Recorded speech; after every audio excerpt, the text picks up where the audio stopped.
Diversity, equity and inclusion. Three words that have ignited intense debates across corporate America, politics and everyday society. But what is the truth about DEI? Is it a necessary tool for social progress, or has it become a controversial corporate strategy that divides rather than unites? Today we dive deep into the history, the current challenges and the future of DEI to separate fact from fiction. Stay tuned for an eye-opening discussion that may change the way you view workplace inclusion. Before we dive in, make sure to hit that subscribe button and turn on notifications on Time Travel's Chronicles-x, where we bring you deep dives into history's most defining issues, so don't miss out. To truly understand DEI, we need to go back in time. The roots of DEI lie in the civil rights movement of the 1960s.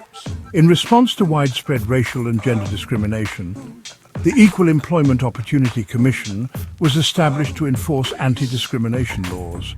Then came affirmative action, requiring companies and universities to provide equal opportunities for marginalized groups. Fast forward to the 1980s and 1990s, diversity became a corporate buzzword.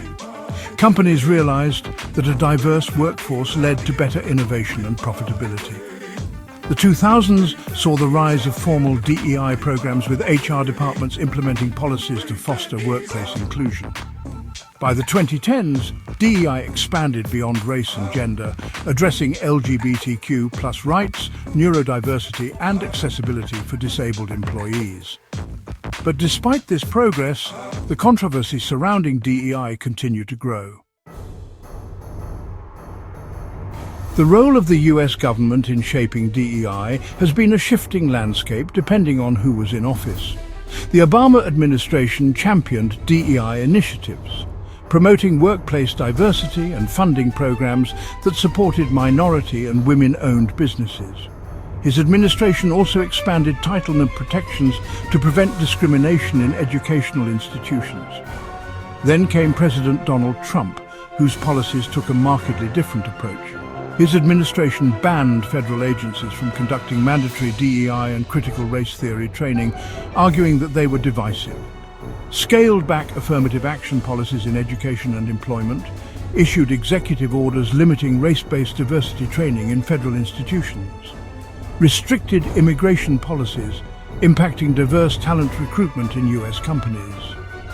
Many conservative policymakers and business leaders supported these measures, arguing that DEI had become a tool for reverse discrimination rather than true inclusion. However, after Trump left office, the Biden administration reinstated and expanded many DEI initiatives, reinforcing federal diversity policies. However, since President Donald Trump regained the White House in January 2025, he has scaled back on DEI programs, and it is believed that his administration's policies have influenced most organizations to scale back on DEI initiatives and programs in order to be in good terms with the Trump's administration. So the question remains, do government policies truly shape DEI, or do corporations drive these changes? Beyond government influence, corporations have played a huge role in shaping DEI initiatives. Companies like Google, Meta and Microsoft invested heavily in diversity programs, hiring chief diversity officers and setting inclusive hiring quotas. However, recent years have seen a backlash against these initiatives. Many companies, especially in the tech industry, have quietly scaled back DEI programs due to economic downturns and political pressure. Some firms argue that DEI hiring policies don't always lead to better performance, while others claim that DEI remains essential for attracting top talent in a globalized world. But how long will corporations continue supporting DEI? And which industries are leading the charge? Despite the backlash, many companies still prioritize DEI, but for how long?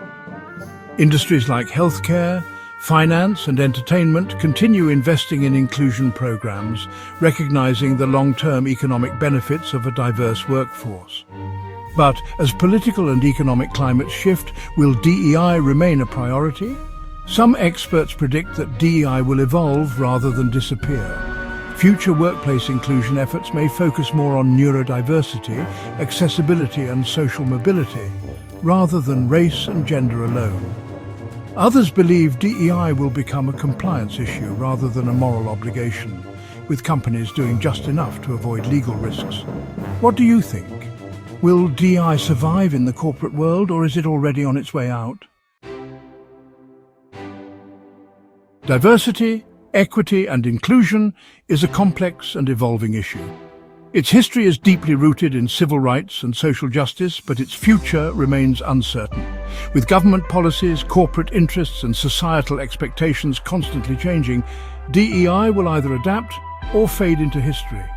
So, we want to hear from you. Do you think DEI is still essential in today's workforce, or has it gone too far? Drop your thoughts in the comments below.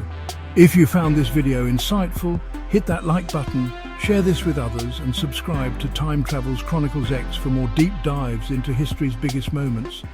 See you in the next journey through time.